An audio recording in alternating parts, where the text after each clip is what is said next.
yang kita lihat di lapangan hari ini membanjir produk-produk Tiongkok di dalam negeri, dan kita UMKM kita tidak berdaya.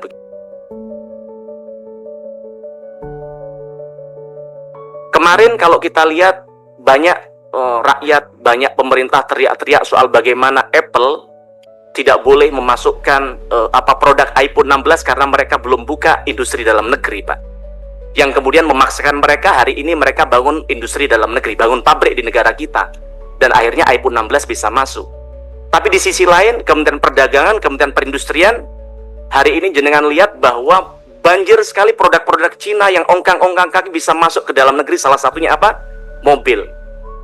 Yang ternyata mereka masuk dalam negeri tidak ada syarat satupun yang mengharuskan kepada mereka untuk bangun industri dalam negeri, Pak.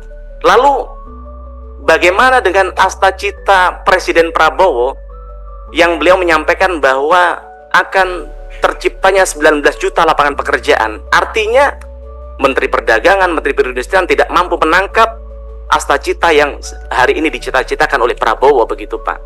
Nah, maka kami kadang berpikir, sebenarnya menteri ini pembantu presiden atau menghambat cita-cita dari Pak Presiden, begitu.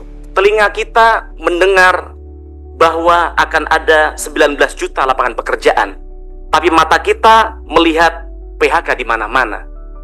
Telinga kita melihat jutaan makanan bergizi, tapi mata kita melihat kehilangan daya beli. Maksud kami apa, Pak?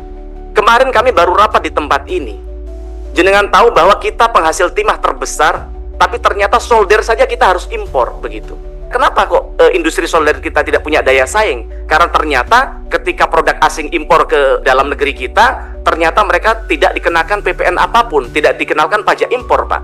Tapi bagaimana industri dalam negeri, industri solder, mereka untuk membangun sesuatu, mereka kena PPN dan sebagainya, yang tentu akhirnya mereka tidak bisa kompetitif, begitu, Pak. Nah, maka harapan kami perlu ada proteksi terhadap industri dalam negeri.